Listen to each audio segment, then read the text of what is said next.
मिला। जब मानदाता को फल नहीं मिला तो मानदाता ने सोचा मैं तप करूं तो करूं क्या। देव ऋषि नारद का आगमन हुआ।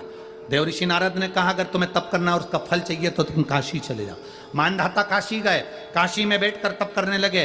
केवल काशी में बैठकर उन्होंने तप करा तो कैसा करा, केवल एक बालू का शिवलिंग बना लेते थे और बालू का शिवलिंग बनाकर उसकी आराधना करते थे, उसकी पूजन करते थे। पूजन करते, गंगा का जल लाकर बालू के शिवलिंग पर डालते, उनको समर्पित करते। बस वो बालू के शिवलिंग की आराधना करते करते करते करते करते करते थोड़ा सा समय निकला। उनको नहीं मालूम कि एक शिवरात्रि निकल गई, दूसरी शिवरात्रि आई है। हर महीने शिवरात्रि आती है, प्रत्येक महीने शिवरात्रि पहुंचती है, प्रत्येक महीने आती है।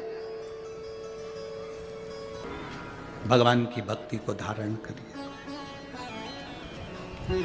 मानधाता ने बालू का शिवलिंग बनाया, पूजन करना प्रारंभ करी, गंगा जी का जल ले जाकर चढ़ा देते। अब कोई तप नहीं, कोई साधना नहीं, कोई नेत्र बंद कर नहीं बैठे, कोई तप साधना में नहीं बैठे, कोई घोर तप करने के लिए नहीं बैठे, केवल शंकर का शिवलिंग बनाया, पूजन करी।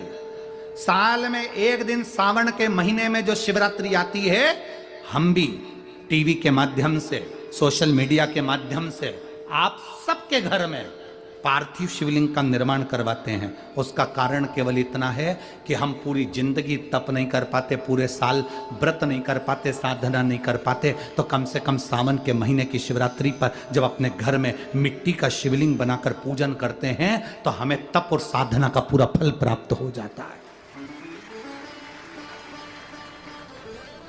करने वाले, विरोध करने वाले करते रहते हैं। शाम को तो व्रत ये वाला उपवास करना ही नहीं था, पूजन कराना ही नहीं थी, इसमें ऐसी पूजन करा दी, उसमें वैसी पूजन करा दी, ये गलत बोल दिया, ये सही बोल दिया, ये ऐसा कर दिया, काली मिर्ची चढ़वा दी तो ये चढ़वा दी। बोलने वाले बोलते रहेंगे। तुम अपना काम करो, पार्थिव शिवलिंग का निर्माण करो, पूजन करो, आराधना करो, विसर्जन करो।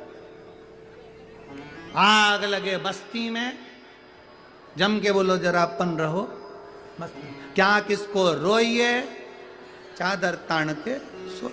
अपने को मतलब नहीं कुछ भी कि अपन को सोचो।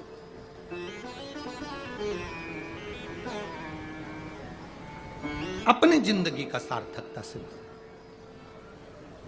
करा। मानधाता ने अब कोई तप नहीं करा, मानधाता ने अब कोई साधना नहीं करी, मानधाता ने अब कोई आराधना, बस एक काम करा, शिवलिंग का निर्माण, उसकी पूजन।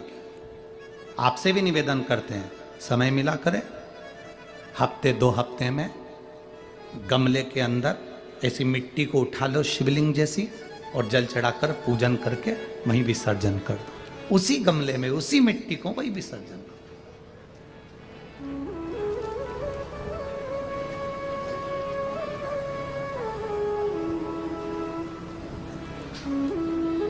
प्रयास करो, उसका फल मिलता है। शंकर भगवान प्रकट हो गए, कहा क्या चाहिए तुमको, मांगो। अब मानधाता ने मांगा कुछ ना। मानधाता ने कहा कि पहले तो मैंने जब तप करा, साधना करी, आराधना करी, तब तो मुझे आपका दर्शन नहीं हुआ, और अब आप मेरे सामने आ गए तो मैं मांगू, ये श्रेष्ठता कहाँ है? अब मैं मांगू, ये श्रेष्ठता कहाँ है? मुझे मांगना नहीं है। कुछ तो मांगो। नहीं, मानधाता ने कहा बस इतनी कृपा करना, प्राण छूटने का जब समय आए तो मेरा शिव सामने हो और मेरा ये आत्मा, मेरी जब मृत्यु हो तो ये आत्मा शिव में और कैलाश में विलीन हो जाए, बस ऐसी कृपा कर, और कुछ भी नहीं, और कुछ नहीं चाहिए। बस यही होना चाहिए। उसका जो फल है वो जीवन का एक आनंद सुख देने वाला हो।